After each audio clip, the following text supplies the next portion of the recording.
Buenas noches, profesora. Mi nombre es Ricardo Osorio y le voy a hablar sobre las armaduras para techo. Las armaduras para techo son elementos estructurales conformados por correas y vigas que estas forman un marco, y dicho marco se utiliza para distribuir las cargas de la edificación de manera correcta. Existen diferentes tipos, como por ejemplo armaduras de madera, utilizadas por sus beneficios calidad-precio, pero como desventaja estas presentan problemas con temas de humedad y de plagas.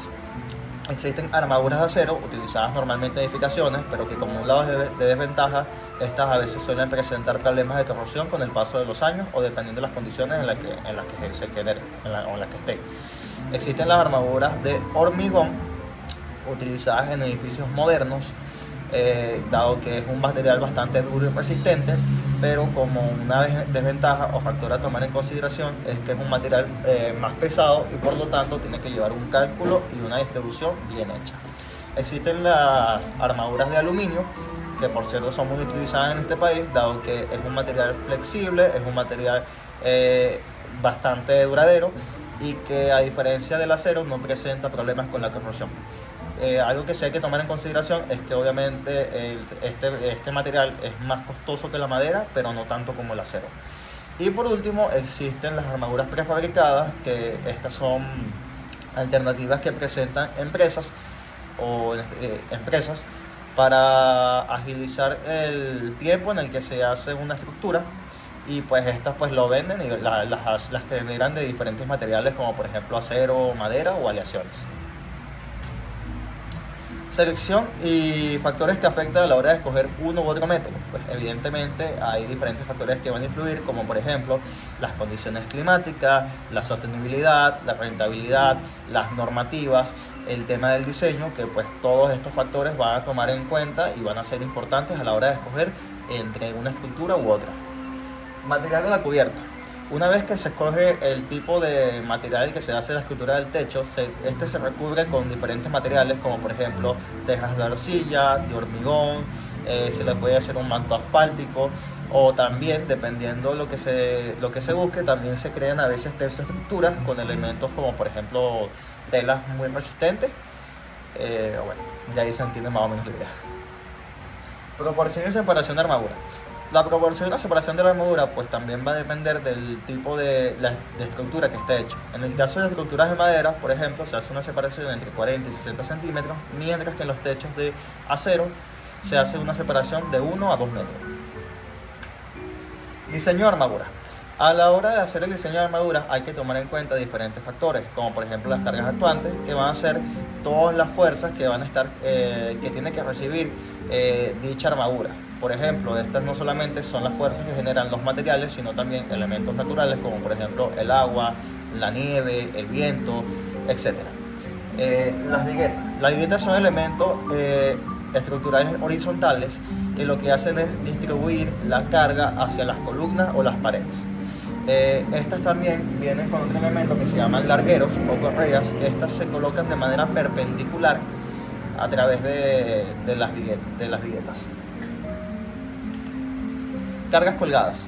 Las cargas colgadas son fuerzas que van a ir suspendidas sobre el mismo techo, pero que evidentemente van a causar una fuerza o tensión sobre el mismo. El peso propio ya lo que quiere dar a entender es el peso que va a tener el techo una vez que ya se realizan los diferentes procesos mediante el mismo. Evidentemente la estructura del techo tiene un peso, el manto que se coloca encima también, y pues todo esto hace que él tenga un peso diferente al que le dimos en principio, porque bueno, tiene diferentes elementos. Verticales equivalentes.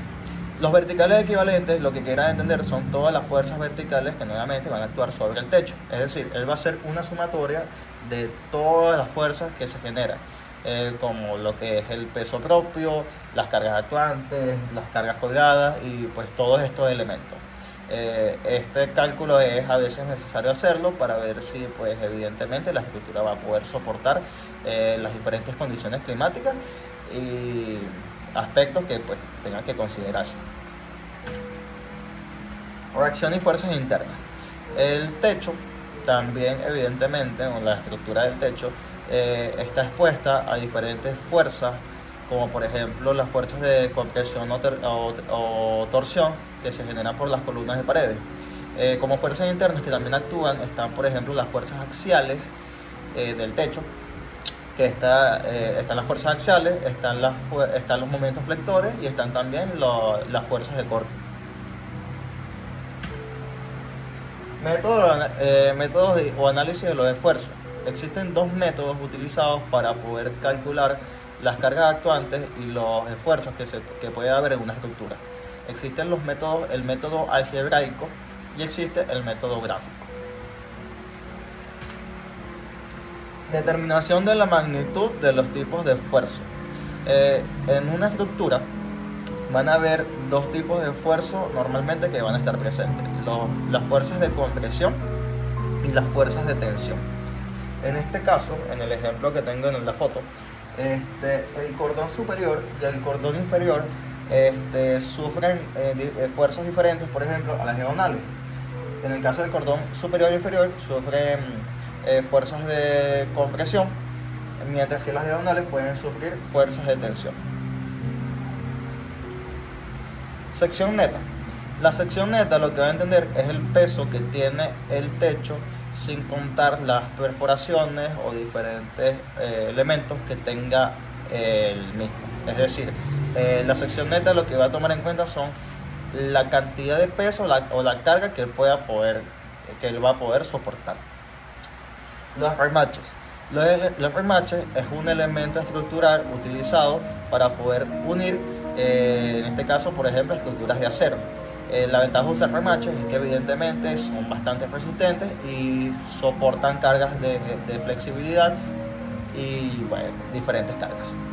Y por último, el cortante doble. El cortante doble es, pues, en la estructura un cálculo complejo que puede haber a veces en la estructura que es necesario realizar para saber si el agua que se haga es multiplicación.